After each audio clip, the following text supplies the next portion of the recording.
Muy bien, pues que Dios les bendiga, hermanos, que Dios les bendiga a todos. Vamos a terminar el día de hoy con la primera carta del apóstol Pedro a la iglesia, ¿verdad? Que está dispersa. Y vamos a Primera de Pedro capítulo 5. Primera de Pedro capítulo 5. Saludos a los que están conectados a través de Facebook. Y saludos a los que están acá, hermanos también de la iglesia. En Facebook también hay algunos de la iglesia. Gracias por conectarse. Déjenme aquí darle un sorbo a mi té. A mi tecito que hoy se antoja. Muy bien, hermanos, vamos allá, Primera de Pedro capítulo 5, y el título de la predicación del día de hoy es Exhortaciones a los que somos parte del rebaño. Exhortaciones a los que somos parte del rebaño. Muy bien. Hoy terminamos con la primera carta de Pedro a la iglesia y la va a terminar precisamente con unas exhortaciones que sin duda fueron necesarias y pertinentes en su tiempo, como ahora también lo son para nuestro tiempo. Pedro, ya anciano, se preocupa por la iglesia y nos deja estas preciosas enseñanzas a nuestra vida. Veamos el día de hoy 4.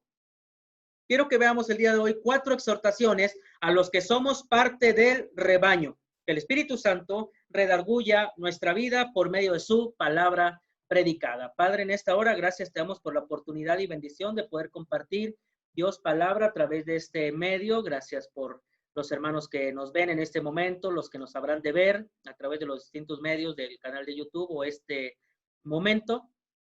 Gracias por esta oportunidad, Señor, que tu palabra sea compartida y predicada en este momento. Y oramos para que esta palabra sea de bendición, consuelo, ánimo, esperanza, exhortación también a todos los hermanos que nos ven a través de este medio. Sé con los hermanos que no están conectados por la razón que sea. Puede ser alguna enfermedad, los comprendemos, otros a lo mejor negligencia y no quieren por la razón que sea. Dios, oramos para que redarguya su vida, su corazón, su mente, Padre Celestial. Bendito sea tu nombre, en el nombre de Jesús. Amén. Muy bien. 4 enseñanzas, hermanos, y quiero que vayamos ahí, 1 Pedro capítulo 5, y la primera enseñanza la encontramos en los versículos del 1 al 4, y dice así: a los ancianos que están entre ustedes, yo, que soy anciano como ellos, testigo de los sufrimientos de Cristo y partícipe con ellos de la gloria que se ha de revelar, les ruego esto: cuiden como pastores el rebaño de Dios que está a su cargo, no por obligación y por ambición de dinero, sino con afán de servir como Dios quiere. No sean tiranos con los que están a su cuidado, sino sean ejemplos para el rebaño. Así, cuando aparezca el pastor supremo, ustedes recibirán la inmarcesible corona de gloria. Y esta es la primera enseñanza, la primera exhortación. Exhortaciones a los que somos parte del rebaño. Miren, necesitamos entender, obviamente Pedro está dirigiendo esta carta a la iglesia que está dispersa, eso lo sabemos, ya lo he venido compartiendo. Y obviamente va dirigida a ese grupo de iglesia. No está pensando Pedro obviamente en una iglesia local, pero está pensando sin duda en la iglesia universal, la iglesia que está en todos lados. Entonces, sin duda, esta es una enseñanza pertinente, pero yo me estoy refiriendo a nuestras iglesias locales. Este es un mensaje para Vive la Esperanza, como a aquellos que están conectados y no son de Vive la Esperanza, pero que están en una iglesia local. Ustedes una exhortación si es parte del rebaño, ¿vale? Entonces, la primera exhortación: a cuidarnos mutuamente. Esa es la primera exhortación, a cuidarnos mutuamente. A cuidarnos mutuamente, dice la palabra, porque dice ahí, el versículo 2 dice, cuiden, o sea, primero lo que hace Pedro es, dice, hermanos, yo ya anciano, igual con ustedes, con algunos de ustedes, soy testigo de los sufrimientos de Cristo y partícipe, les ruego esto. O sea, él añade la palabra rogar, no dice les pido, no dice les encomiendo, no, es un ruego prácticamente, un anhelo del apóstol Pedro por poder guiar, cuidar, pastorear el rebaño. Entonces la palabra cuidar, que se traduce aquí, es apacentar. De hecho, la Reina Valera 60 lo traduce tal cual, que es apacentar. En realidad tiene la intención de apacentar. Pedro usa la figura. Ahora, la palabra apacentar solamente se usa para un asunto de un rebaño, obviamente ovejas. Por eso el título va así, porque va a ser una exhortación a todos, las ovejas de que están pastoreando como las que están siendo pastoreadas, a los líderes siervos. Entonces, aquí la primera exhortación es a cuidarnos mutuamente, apacentarnos mutuamente. La palabra cuidar es apacentar, y Pedro usa la figura del pastor y un rebaño. Qué preciosa imagen, qué preciosa figura usa Pedro del pastor y el rebaño. Entonces, la palabra apacentar sin duda incluye los cuidados necesarios para el rebaño. La palabra incluye los cuidados necesarios para la iglesia de ese momento, como para la iglesia de este momento que estamos viviendo. El pastoreo, ¿qué implica el pastoreo, hermano? ¿Qué implica el pastoreo? Ahora, recuerde que él está pidiendo a los ancianos, pero yo lo estoy manejando en que todos nos debemos cuidar. Es una exhortación a cuidarnos, a apacentarnos, a pastorearnos los unos con los otros. ¿Qué implica el pastoreo? Implica alimentar, cuidar, proteger y ayudar. Eso es lo que implica el pastoreo. La invitación aquí es que entre todos nosotros, como ovejas del rebaño, como iglesia Vive la Esperanza y otras que nos están viendo, ¿verdad? La idea es que nos cuidemos, nos apoyemos, nos pastoreemos unos a otros. Esa es en realidad la verdadera intención, que nos cuidemos unos a otros. Déjenme aquí pongo mis cosas porque siento muy alejada aquí la tablet. Muy bien. Que la intención es que, hermanos, nos pastoreemos sin duda alguna, que nos cuidemos unos a otros. Pedro, esto es interesante porque, ¿qué era Pedro, hermanos? Pedro era el apóstol. Pedro había recibido un llamado directamente del Señor. ¿Sale? Yo he recibido un llamado también del Señor, pero no fue tal cual como Pedro, no fue tal cual como Pablo. Por eso decimos que apóstoles solamente tal cual. Apóstoles como el Señor escogió directamente, solamente hubo 12 y ahí también Pablo, ¿verdad? Como él dice, un abortivo, dice Pablo. Entonces, Pedro es un apóstol. Tiene ese privilegio, tiene esa bendición, pero Pedro dice incluso el que él sea apóstol, aunque es apóstol, se dice anciano como ellos y no hace mal uso de su autoridad como apóstol, sino que está también dispuesto a pastorear, a apoyar la iglesia que está pasando dificultades en ese momento, apoyar, pastorear también dentro de su manera, dentro de sus posibilidades, poder apoyar a la iglesia que está sufriendo en ese momento esparcida. Hoy la iglesia también está pasando dificultades y entre todos, hermanos, debemos apoyarnos, pastorearnos y cuidarnos mutuamente. Eso debemos de seguirlo haciendo. Ahora, se nos deja en claro que aunque hay que cuidarnos, apacentarnos, el rebaño no es de nadie, sino es de Dios. Mire lo que dice: cuiden como pastores el rebaño de Dios que está a su cargo. No dice el rebaño del pastor Gabo, no dice el rebaño del hermano fulano, no dice, no, nos queda claro que el rebaño, hermanos, es del Señor, pero esto no le quita obviamente el interés, no le quita lo importante. Eso nos enseña al contrario la gran responsabilidad que eso implica. Eso, hermanos, es una gran responsabilidad, de veras. Como pastor aquí, ¿qué es lo que incluye el pastorado? Regreso tantito arriba: alimentar, cuidar, proteger y ayudar. Es lo que yo trato con el rebaño que Dios me ha prestado. Si se dan cuenta, por eso digo el rebaño que el Señor me prestó. El rebaño, no me atrevo a decir el rebaño que Dios me da porque no es mío. Las ovejas que yo tengo en Vive la Esperanza no son mías, son del Señor. Me ha dado esa bendición de poder, me las presta para poder pastorearlas y yo trato de alimentarlas, cuidarlas, protegerlas, ayudarlas dentro donde estén mis posibilidades, pero eso es algo que entre todos, sin duda alguna, debemos de hacer. Nos pastoreamos. Yo sé de hermanos que a lo mejor no me buscan a mí para un consejo, pero buscan al hermano fulano, buscan a la hermana fulana, a la hermana perengana. Eso es bueno porque de una u otra manera nosotros nos ayudamos y nos pastoreamos. Entonces, nos debe quedar claro que el rebaño no es de Dios, perdón, que el rebaño no es de su servidor, el rebaño no es de ningún pastor, sino que el rebaño es de Dios. Por eso dice, cuiden como pastores, o sea, eso no nos quita que podemos pastorear, dice el rebaño de Dios que está a su cargo. Y eso nos enseña la gran responsabilidad que eso implica. Por eso debemos, hermanos, cuidarnos, amarnos, orar unos por otros, estar bien con toda la iglesia, pues el rebaño es del Señor. El rebaño es del Señor. Debe de caernos, hermanos, el 20. Eso implica también que si somos de ese rebaño, entonces le pertenecemos, porque dice el rebaño de Dios. Entonces, cuando dice rebaño de Dios, déjeme decirle que usted que pertenece a Vive la Esperanza y usted que pertenece a otra iglesia, usted es parte del rebaño de Dios, de Dios. No nada más de su servidor. Y sí, yo trato de pastorear y hacer mi mejor trabajo y a veces con sacrificio y lágrimas y enojos en ocasiones, y porque somos rebeldes en ocasiones, ¿verdad? En lugar de ser como ovejas, somos como chivos en realidad, tercos, necios en ocasiones, pero debemos de amarnos, cuidarnos, estar bien con todos, pues el rebaño, hermanos, es del Señor. Eso también implica que si somos del rebaño, entonces le pertenecemos, porque dice el rebaño de Dios. Al decir el rebaño de Dios, usted tiene un sentido de pertenencia y usted le pertenece a Dios. También Pedro nos dice cómo es que debemos cuidarnos, cómo debemos apacentarnos. Y ahí mismo el pasaje nos lo dice. Dice, el rebaño de Dios que está a su cargo, no por obligación, ni por ambición de dinero, sino con afán de servir como Dios quiere, no siendo tiranos con los que están a su cuidado, sino que sean ejemplo. Es lo que dice el apóstol Pedro. Entonces nos dice cómo debemos cuidarnos. ¿Y cómo debemos cuidarnos? No por obligación ni ambición de dinero, es decir, que no debemos esperar nada a cambio ni que sea algo forzado. Estos son dos cosas. La primera, no debemos esperar nada a cambio. Yo no estoy pastoreando por dinero, hermano. Yo no estoy pastoreando por dinero como muchos pastores creo que están igual que yo. No pastoreamos por dinero en realidad, pero hay pastores que sí. Yo creo que algunos pastores ya están abriendo sus iglesias precisamente por cuestión de dinero, porque pues ya se dieron cuenta que la gente sí sale de las casas, pero no puede pasar a un Oxxo. No puede pasar, ¿verdad? Un Oxxo a la hora de depositar, transferir. Ya la gente se dio cuenta de eso. Entonces hay algunos que yo estoy súper seguro que están abriendo en realidad nada más porque ya necesitan dinero.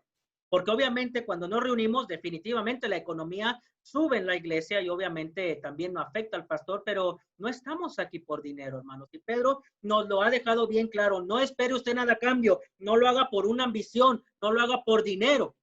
Porque más adelante, de hecho en Timoteo vemos, ¿verdad? Cómo por ambición algunos se han extraviado, sin duda alguna, por los placeres, los negocios de este mundo. Entonces nosotros no estamos aquí por dinero, ni usted tampoco como miembro de nuestra iglesia, no está usted aquí por dinero. Entonces, ¿cómo debemos de cuidarnos, apacentarnos? Nos dice cómo, si, no por obligación. Pues es que ya ni modo, no me queda de otra. No, hermanos, no. Usted y yo tenemos un llamado, tenemos dones, tenemos talentos, debemos ponerlo a disposición del Señor. Debemos ponerlo a disposición de la iglesia. Para eso el Señor nos los ha dado. No para tenerlos de adorno, para servir a la iglesia. Si fuera por obligación, le digo algo, yo no estaría aquí. Pero no es una obligación para mí estar aquí, hermanos, que se quiero llorar. Es un deleite, es un placer, me emociona compartir palabras, me emociona compartirles, predicarles, pastorearles. Estar con ustedes, ahorita extraño ya estar con ustedes los miércoles, el cafecito con canela y el panecito y el estudio y las risas. ¿Usted cree que yo no extraño todo eso? Por supuesto. Pero ahorita estamos en una situación en donde no podemos ahorita. Esto no es por obligación. Si fuera por obligación, no. ¿Qué obligación tengo yo? Es un llamado que el Señor me ha hecho y debemos deleitarnos. Hablo de mi llamado, pero usted tiene dones, talentos, ¿no? Que no le sea gravoso ponerlos a disposición. Entonces usted debe servir no por obligación ni ambición de dinero. Es decir, no debe usted esperar nada a cambio. Ahora, tampoco debe ser ese cuidado. Bueno, también pongo aquí que no debemos esperar nada a cambio, ni tampoco que sea algo forzado, porque tampoco lo queremos forzar, hermano. Tampoco queremos forzarlo a usted. ¿Sale? Ahí está el pastor, ¿verdad? Primero el pastor de pastores. Como ahorita lo vamos a ver, el pastor supremo, el príncipe de los pastores. Primero está él, después, ¿verdad? Está su servidor, que Dios pone a cargo ahí a uno a pastorear, ¿verdad? Entonces, y después viene usted que se tiene, ¿verdad? Necesita usted acercarse, sin duda, y también el pastor, pero a nadie vamos a obligar, sin duda alguna. Hay hermanos que a veces no quieren que uno los pastoree, ahora sí medio huraños a veces decimos, bueno, hay de todo, hermanos, en la viña. Y eso no nos debe preocupar, hay de todo, así hay hermanos que así van a ser, pero bueno, ahí estamos nosotros para ayudar, para bendecir, para pastorear. Entonces, no debe ser forzado tampoco. Ahora, tampoco ese cuidado debe ser tirano. Tampoco obligar a los que no quieren ser apacentados en primera o en su caso abusar de la autoridad de los que están a cargo de la iglesia. Hermanos, aquí tenemos hermanos que nunca en su vida se han conectado con nosotros y ni a ningún servicio de sus iglesias. Hablo en general. Pues, ¿qué quiere que hagamos? Que, pastor, que no tengo internet, que tampoco se lo voy a pagar, pues si todos estamos pasando situaciones difíciles, todos estamos pasando crisis, el que quiera, el que tenga interés en la palabra, se va a conectar. A mí me da gusto ver hermanos ya ancianos de nuestra iglesia, ya grandes, que hicieron el intento. Me pongo de pie, hermanos, por aquellos. De veras, a mí me da gusto de eso. Veo el intento de algunos, veo otros que pueden y no lo hacen. Hermanos, no es algo que me quite el sueño. Yo sigo apacentando el rebaño de Dios, no por obligación, no por dinero, no trato de ser tampoco un tirano, sino tratando, ¿verdad? De una otra manera, estar al pendiente de todo. Ya les compartí esta semana, pienso hablarles a todos, ¿verdad? Las familias. quiero hablarles, saludarles, ver cómo siguen, porque sí sé cómo están, pero ver cómo sigue su situación. Muy bien. Entonces, al contrario, se nos manda que seamos ejemplo. Bien es cierto que estas palabras van dirigidas a los siervos líderes de la iglesia, pero es algo que a todos nos corresponde hacer sin duda. ¿Y qué nos corresponde? La primera exhortación, a cuidarnos, a apacentarnos, a pastorearnos mutuamente. Y finaliza la exhortación, Pedro, en este bloque, en el versículo 4 dice, Pedro menciona que solo hay un pastor, que solo hay un pastor supremo o príncipe de los pastores, y ese es Cristo. Y ese pastor no le va a fallar. Yo en mi humanidad, en mi feo carácter que de repente tengo, aunque soy muy cotorro y las risas y chalala, yo tengo mi carácter. Yo le voy a fallar, pero hay un pastor que no le va a fallar y ese es el pastor de los pastores, ese es el príncipe de los pastores o el pastor supremo, como menciona mi versión, y ese pastor es Jesucristo, quien recompensará a sus fieles con la corona de gloria, y no aquí, sino allá en la eternidad. Dice, así cuando aparezca el versículo 4, así cuando aparezca el pastor supremo, ustedes recibirán la inmarcesible corona de gloria. Aquí, no señor, allá, porque allá nos esperan, sin duda, bendiciones en la gloria. Muy bien, la segunda enseñanza, versículos del 5 al 7. Estamos en 1 Pedro capítulo 5, ahora versículos del 5 al 7, dice así. Asimismo, jóvenes, sométanse a los ancianos, revístanse todos de humildad en su trato mutuo, porque Dios se opone a los orgullosos, pero da gracia a los humildes. Humíllense pues bajo la poderosa mano de Dios para que Él los exalte a su debido tiempo. Depositen en Él toda ansiedad, porque Él cuida de ustedes, La segunda exhortación. La primera exhortación es a cuidarnos, a apacentarnos unos a los otros. La segunda exhortación es la exhortación a ser humildes. La exhortación a ser humildes. Algunos a lo mejor no saben ni qué es la palabra humildad, ¿verdad? Algunos tal vez no saben ni de lo que estoy hablando. ¿Qué es eso? Dicen algunos. ¿Qué humildad? ¿De dónde rayos saca eso, no? Entonces, la exhortación a ser humildes. La siguiente exhortación también va dirigida a un grupo específico, los jóvenes. No sabemos a ciencia cierta por qué a los jóvenes se les dirige, pero puede ser porque los jóvenes son en ocasiones necios, tercos, testarudos, caprichosos y desobedientes. Y a lo mejor papás que me están escuchando en este momento dicen, sí, pastor, amén, pero yo le hago una pregunta. ¿Pero acaso no somos también nosotros los adultos así en muchas ocasiones, como estos jóvenes? ¿No somos también así en ocasiones en nuestro hogar? ¿Acaso no somos nosotros también así en nuestra iglesia con algún hermano? ¿Acaso no somos nosotros también así con Dios? ¿Cómo, pastor? Necios, tercos, testarudos, caprichosos y desobedientes. Hermanos, es una enseñanza general para todos. Sí, va dirigida a los jóvenes, pero va para nosotros. Aunque va dirigida a los jóvenes, la enseñanza es pertinente para todos. La enseñanza es una enseñanza pertinente y se exhorta la humildad. La humildad no va a tener problema con el someterse a las autoridades de la iglesia, a los siervos, al liderazgo, a Dios. Humildad es una forma de tratarnos todos, tanto dentro de la iglesia como fuera de la iglesia. También se nos indica que debemos humillarnos bajo la poderosa mano de Dios y al final se nos exaltará. Dice el versículo 6, humíllense pues bajo la poderosa mano de Dios para que Él los exalte a su debido tiempo. No te adelantes. Si tú estás buscando exaltación aquí en la tierra, no, Señor, no va por ahí. Usted, simple y sencillamente, el Señor nos manda a ser humildes y el Señor nos dará la recompensa ya en la gloria. Ni siquiera espere usted aquí nada, ¿sale? Pero sin duda, como ahorita vamos a ver, la humildad, hermanos, trae recompensa. La humildad trae bendición, sin duda. Entonces, humildad es una forma de tratarnos todos en la iglesia como fuera de la iglesia. Se nos indica que debemos humillarnos bajo la poderosa mano del Señor. Con esto debemos entender que la humildad, mis amados hermanos, mi amada iglesia, la humildad trae recompensa, la humildad trae resultados, incluso resultados eternos. Resultados eternos. Se nos exhorta también en medio de la humildad a depositar toda ansiedad en Él, porque eso menciona, dice, viene ligado a esta situación, dice, humíllense bajo la poderosa mano del Señor. Y luego dice, depositen en Él toda ansiedad, porque Él cuida de ustedes. Se nos exhorta también, en medio de la humildad, a depositar toda ansiedad en Él. La palabra ansiedad, esta palabra que se usa, la palabra ansiedad, su implicación en su idioma original es lanzar sobre, lanzar sobre. Entonces, es decir, que lo que estamos padeciendo en este momento, hermano, si tú estás padeciendo ansiedad o cualquier derivado de ansiedad, depresión, preocupación, malestar, enfermedad, porque hay muchas cosas que nos van a originar ansiedad. Entonces, lo que tú estés pasando, entrégalo, lánzalo, porque esa es la intención. Lanza sobre, y sobre quién nos dice, sobre Él. Entonces, todo eso que tú sientes, lánzalo, lánzalo, lánzalo en el Señor. Que te preocupa que la semana no vas a tener dinero, lánzalo al Señor. Que te preocupa que la enfermedad, que si el COVID, lánzalo al Señor. ¿Me entiendes? Debemos de lanzar, por eso dice echa o dice deposita, que en realidad la palabra es lanza. Y en el pasaje puede decir lancen, como dice aquí, lanzar sobre, lancen sobre el Señor toda ansiedad. Debemos de hacerlo, hermano. Nos hace falta, es necesario echar toda ansiedad en Él.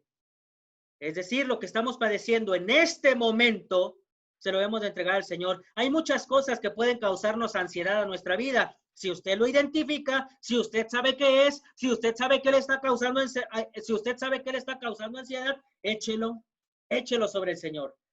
Siempre y cuando usted sea humilde. Siempre y cuando sea usted humilde. Porque ¿qué? Dice, ¿qué tiene que ver la ansiedad con la humildad? Uno diría, bueno, tiene que ver mucho. Tiene que ver mucho porque sin duda, si usted, ya que siendo usted humilde, reconocerá que tiene problemas, que tiene conflictos, que tiene sufrimientos. Si usted es una persona humilde, usted va a decir, hermanos, estamos pasando esta situación, estamos pasando esta crisis, oren por nosotros. ¿Cómo están, hermanos? Bien, bien, bien, bendecido, aleluya, gloria a Dios. Y te estás, hermano, por dentro muriendo. No tienes nada que comer, pero tú estás, aleluya. Y, hermano, estamos para ayudarnos. Debes de ser humilde.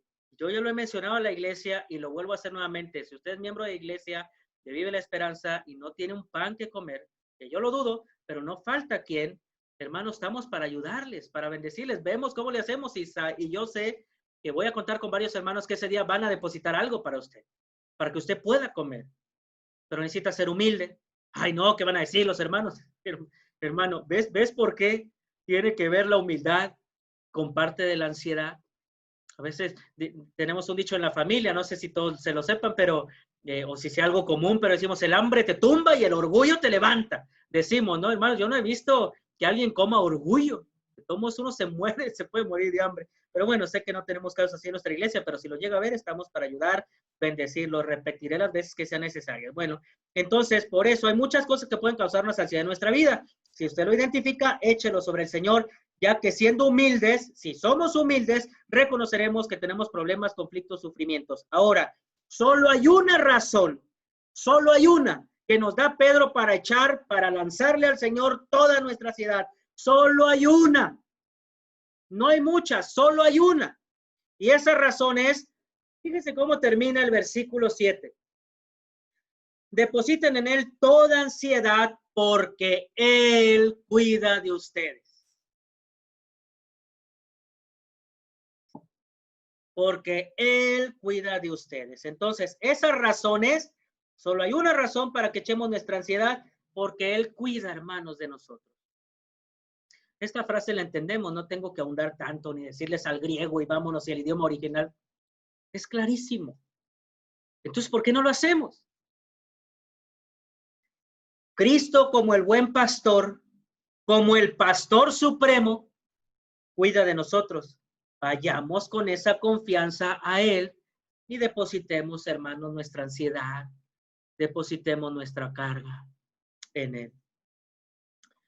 Una tercera enseñanza la encontramos en los versículos del 8 al 11. Dice así: practiquen el dominio propio y manténganse alerta. Su enemigo, el diablo, ronda como león rugiente buscando a quien devorar. Resístanlo, manteniéndose firmes en la fe, sabiendo que sus hermanos en todo el mundo están soportando la misma clase de sufrimientos. Y después de que ustedes hayan sufrido un poco de tiempo, Dios mismo, el Dios de toda gracia, que los llamó a su gloria eterna en Cristo, los restaurará y los hará fuertes, firmes y estables. A Él sea el poder por los siglos de los siglos. Amén. Así va a terminar prácticamente Pedro antes de dar sus saludos finales. Muy bien, la tercera exhortación. Exhortación al dominio propio y estar alerta. Exhortación al dominio propio y estar alerta. El hermano Martín Pérez decía que algunos no tienen dominio propio, sino demonio propio, porque se comportan como si Padre Santísimo. Entonces, sí decía el hermano Martín Pérez. Entonces, la tercera enseñanza es exhortación al dominio propio y estar alerta. Ahora se nos va a exhortar a tener dos cosas indispensables en nuestra vida como cristianos: el dominio propio y estar alerta o vigilantes. Estas dos virtudes nos sirven sin duda para muchas cosas en nuestra vida, pero el pasaje nos enseña por lo menos en lo siguiente a que estemos alerta, por lo menos en dos cosas. La primera, que estemos alerta contra nuestro enemigo, porque aquí nos deja bien en claro, hermanos, tenemos un enemigo. Dice, practiquen el dominio propio y manténganse alerta. Su enemigo, allá en la Reina Valera 60 dice vuestro adversario. Entonces, y aquí menciona su enemigo, está dándonos a entender que tenemos todo el cristianismo un enemigo en común, y es el diablo, el perverso, el maligno, Satanás. Es el enemigo que tenemos común. Entonces, debemos estar alertas contra nuestro enemigo.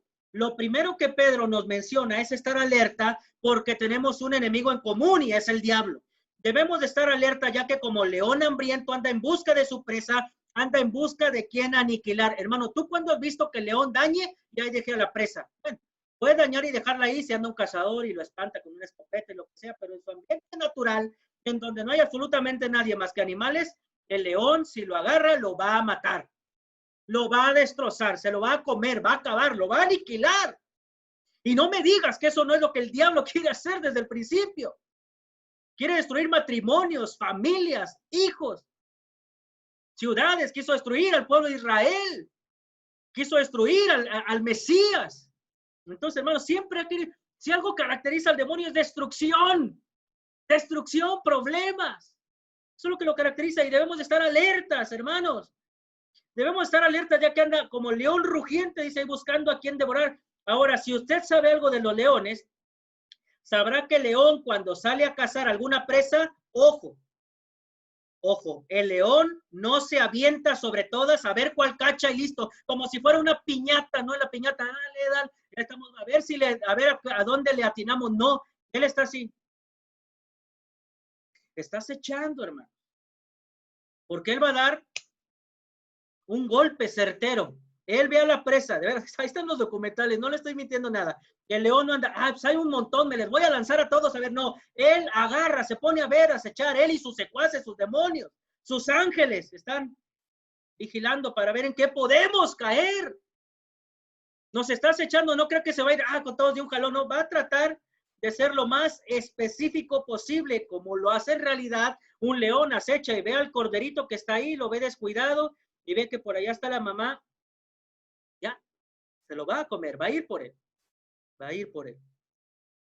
Entonces, si usted sabe algo de los leones, sabrá que él cuando caza alguna presa no se avienta sobre todas a ver cuál cacha y listo, no, sino que está acechando, observando, cauteloso, hasta que se decide por una presa y va por ella. Así nosotros estamos siendo observados, nos tienen la mira. Nos tienen la mira. Ahora si usted dice, no, yo no, a mí nunca, no, le digo algo, a lo mejor pues es que ya ni le preocupa a él, porque usted ya está lejos del asunto, usted ya ha caído en la tentación, usted incluso tal vez ya está alejado del Señor. ¿Qué preocupación tiene el diablo ahí? Ninguna.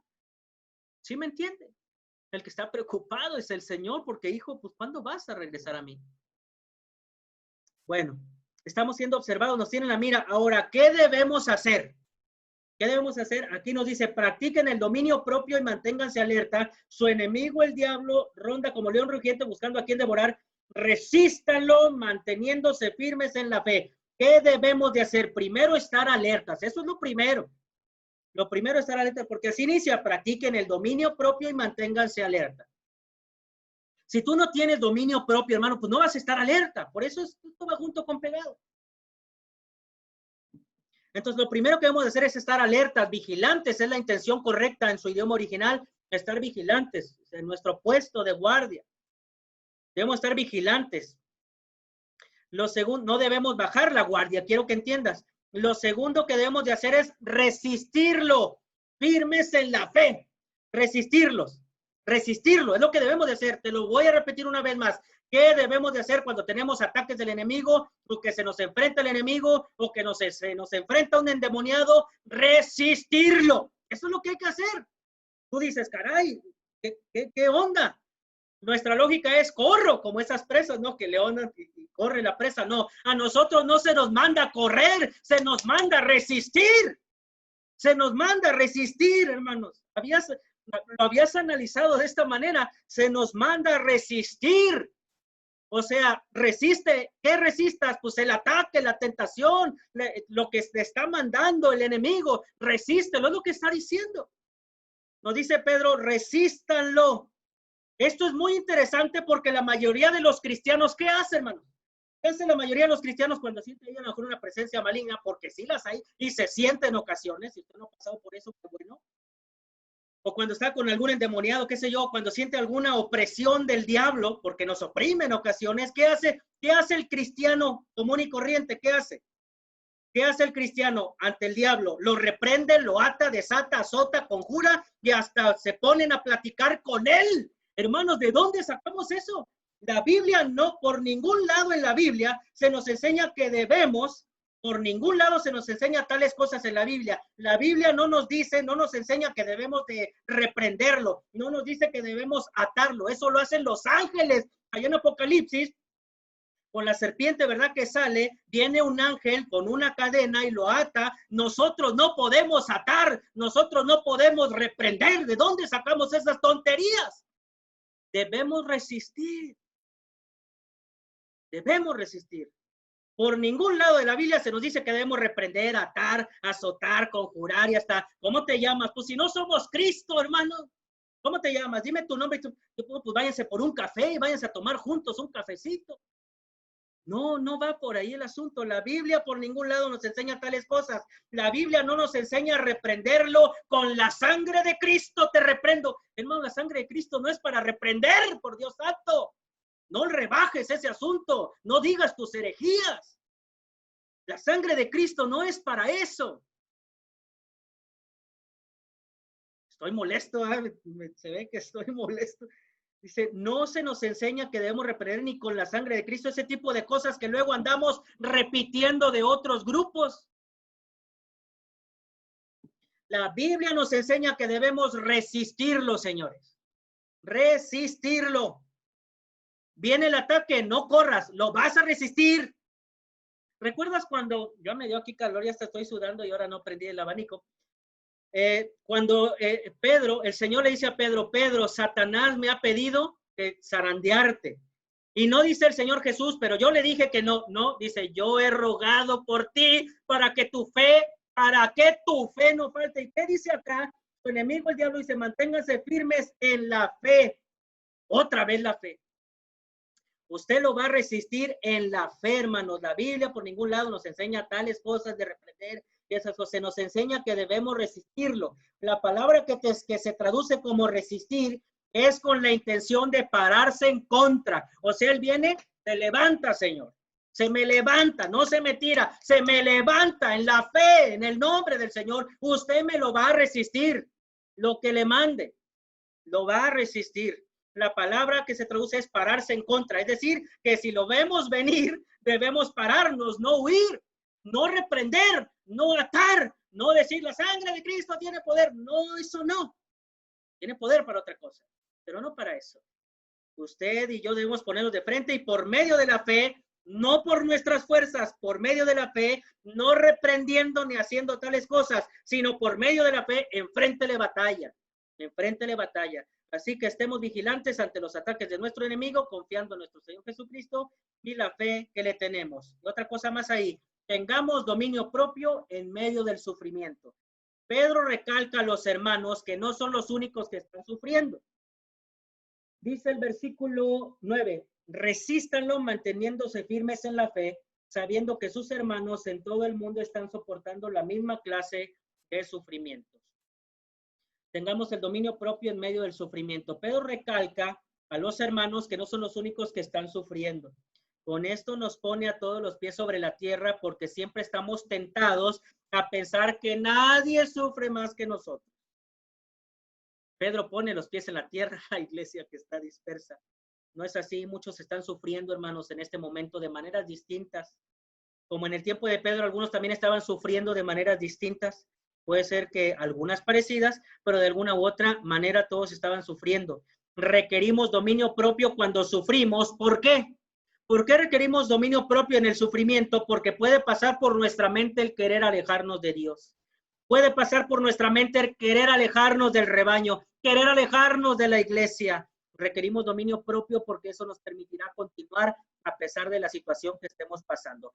Ahora, en ese mismo momento, en ese mismo contexto del sufrimiento, Pedro nos da una maravillosa enseñanza de la permanencia y la perseverancia y nos exhorta a eso. Se nos enseña que Dios mismo, dice ahí, dice, soportando la misma clase de sufrimientos, dice, sabiendo que sus hermanos en todo el mundo están soportando la misma clase de sufrimientos. Dice, y después que ustedes hayan sufrido un poco de tiempo, Dios mismo, no va a mandar a alguien, Dios mismo, dice él, no mandará a alguien, sino que Dios mismo, ese que nos llamó a su gloria eterna, sí, ese mismo nos restaurará, nos hará fuertes, nos hará firmes y nos hará estable. Y sabe que cuando leía esto, ¿sabe qué figura pensé? Piense que usted es un árbol. Piense que usted es un árbol. De la edad que sea, el tiempo que sea, chico, mediano, grande, le cae una plaga, le llega el gusano, le llega la langosta, vaya usted a saber lo que arrasa con un árbol, y usted está incluso torcido, porque usted ha sido un árbol firme, pero está torcido. A mí me gusta pensar en esto. ¿Qué es lo que va a hacer el Señor? Lo va a restaurar, le va a quitar esa plaga, le va a quitar ese sufrimiento que usted trae. Primero lo va a restaurar, después lo va a hacer fuerte, ¿verdad? Lo va a hacer fuerte otra vez para que usted pueda salir adelante y después lo va a hacer firme. Si usted estaba torcido como ese árbol, ¿verdad? El Señor lo va a enderezar y después se lo hará fuerte, firme y le va a dar la frondosidad, ¿verdad? Que usted necesita y aparte estable, porque una cosa es estar firme y otra cosa es estar estable. Usted puede estar firme, pero no sabemos cómo estén las raíces allá abajo. Entonces, una cosa es firmeza, el Señor nos va a enderezar, pero aparte también al final nos va a permitir tener estabilidad y con eso implica que nuestras raíces se van a extender. Me encanta verlo así, de esta manera. Entonces, Él mismo hará esto. Él mismo, hermanos, usted está sufriendo. El Señor lo va a restaurar, lo hará fuerte, firme y estable. Qué precioso esto. Sin duda esto es hermoso lo que el Señor va a hacer. ¿Y qué va a hacer, pastor? Lo va a restaurar, lo va a hacer fuerte, lo va a hacer firme y lo va a hacer estable. Qué hermoso, pero sin duda esto, no hay algo que se nos olvide, hermanos. Se nos está olvidando, claro, nuevamente el sufrimiento. El sufrimiento. Dice, después de que ustedes hayan sufrido un poco de tiempo, Dios mismo, entonces sí, los restaurará fuertes, firmes y estables. Entonces, el sufrimiento es lo que trata Dios de hacer en nuestra vida. Más bien, Él lo quiere hacer, pero a veces nosotros no nos dejamos. Bueno, sin duda esto es hermoso, pero también ahí está el sufrimiento. Para llegar a esto es necesario sufrir un poco de tiempo. Antes de dar las salutaciones finales, Pedro alaba al Señor con la frase, a Él sea el poder por los siglos de los siglos. Amén. Con esto nos enseña que en medio de nuestro sufrimiento y de lo que Dios hace en nuestra vida, debemos hacer lo mismo. En medio de nuestro sufrimiento, adorarle por lo que Él es, reconocer su poderío y su soberanía. Por eso decimos, en medio de tu sufrimiento, y tú en este momento estás sufriendo, di, Señor, a ti sea el poder por los siglos de los siglos.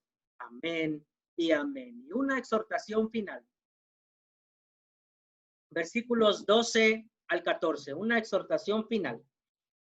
Exhortación a ser un hermano fiel. Con la ayuda de Silvano, del 12 al 14, con esto concluyo. Con la ayuda de Silvano, a quien considero un hermano fiel, les he escrito brevemente para animarlos y confirmarles que esta es la verdadera gracia de Dios. Manténganse firmes en ella, que todo lo que él ha venido diciendo en la carta. Saludos de parte de la comunidad que está en Babilonia, escogida como ustedes, y también de mi hijo Marcos. Salúdense los unos a otros con un beso de amor fraternal. Paz a todos ustedes que están en Cristo. Muy bien, una última enseñanza. Hemos visto 3 enseñanzas previas: exhortación a cuidarnos mutuamente, exhortación a ser humildes, exhortación al dominio propio y estar alertas, y una última enseñanza, exhortación a ser un hermano fiel. Ay, Dios, qué hermoso. Por último, se nos hace un llamado a ser fiel como Silvano. Ese es otro nombre dado para Silas. Pablo estuvo con Silas, es el otro nombre para Silvano. Es interesante que mencione que es un hermano fiel. Dice Pedro, lo considero fiel, dice Pedro. Es curioso, ahora la palabra considerar, porque dice Pedro, dice, con la ayuda de Silvano, a quien considero un hermano fiel. La palabra considerar, escucha esto, la palabra considerar en su idioma original tiene la intención de hacer un inventario. ¿Qué es un inventario? Te voy a dar el ejemplo: estás en una bodega, en una tienda, y te dicen, haz un inventario de las cosas que sí hay. Y el inventario te va a arrojar lo que sí hay y obviamente lo que no hay, que te falta. Entonces, esta es la figura que está usando Pedro cuando dice Pedro, a quien considero un hermano fiel. ¿Cómo lo podríamos traducir? Con la ayuda de Silvano, a quien cuando yo hice mi inventario de fidelidad, él es fiel. Qué hermoso, hermanos. Qué hermoso, de veras. Si hoy hubiera un inventario de fidelidad, ¿crees que Pedro te nombraría en su carta? ¿Qué diría el Señor de ti? Es curioso que la palabra que usa es un inventario. Es decir, que Pedro pudo haber dicho, haciendo un inventario de hermanos fieles, Silvano es uno de ellos. ¿Tú eres uno de ellos? ¿Tú eres uno de esos hermanos? Qué hermosa expresión, mis amados hermanos. Iglesia Vida de la Esperanza debería emocionarnos y también hacernos pensar, ¿somos fieles en todo? Si se hace un inventario de fidelidad, ¿saldríamos bien? ¿Saldríamos librados? ¿O no estaría ni siquiera de panzazo pasarías? Esta exhortación, como las demás, es un llamado a considerar cómo está nuestra vida cristiana. Es un llamado a no declinar. Es un llamado a perseverar, sabiendo que el Señor nos tiene recompensas eternas en su gloria. Seamos fieles a Él, seamos fieles a su iglesia, seamos fieles a lo que creemos, seamos fieles a Cristo, seamos fieles a nuestro cristianismo. Por eso dice que nos mantengamos firmes nuevamente ante todo lo que él ha mencionado en su carta. Y por último termina diciendo que la comunidad de Babilonia manda saludos. Babilonia era otro nombre con el cual se le conocía a Roma entre los cristianos. Pedro, sabiendo que la iglesia era perseguida y que obviamente la vida de él también estaba en peligro, usa mejor este nombre a diferencia de decir literalmente Roma. En este pequeño detalle, vemos que Pedro como apóstol tiene cuidado, hermanos del rebaño. No quiere exponerlo ni dar señas de dónde pueden encontrarlo, ni a parte de la iglesia. Independientemente de cómo tomemos el último asunto del ósculo santo o del beso santo, lo más importante es lo que sigue. Porque dice, salúdense los unos a otros con un beso de amor fraternal. La última frase es la más importante. Amor fraternal. Si usted quiere saludar de beso, que sea con amor, que sea sincero, con amor fraternal. Si usted quiere nada más saludar con un abrazo, que sea con amor. Si usted nada más quiere saludar de mano, que sea con amor sincero. Nada más. Como conclusión, que el Señor sea con nosotros y que nos permita llevar a cabo estas exhortaciones a nuestra vida. Padre, gracias por tu palabra. Gracias por las enseñanzas recibidas, Dios, en esta hora, y gracias porque espero sean de bendición, Señor. Tú sabes lo que el Espíritu ha redarguido en cada vida de mis hermanos. Yo no sé, yo no soy Dios, Señor, para saber el corazón de mis hermanos y su intención y lo que han pensado a través de esta predicación. A mí me ha correspondido compartir tu palabra que has hablado a tu siervo, y la comparto, Señor, a tu iglesia y a otros hermanos más que se han conectado y que han sido esta palabra de bendición. Te damos toda honra y toda gloria, Señor, porque como dice Pedro, a ti sea el poder por los siglos de los siglos. Amén. Muy bien, que el Señor les bendiga. Voy a mandar saluditos a todos. Que Dios les bendiga. Cuídense mucho.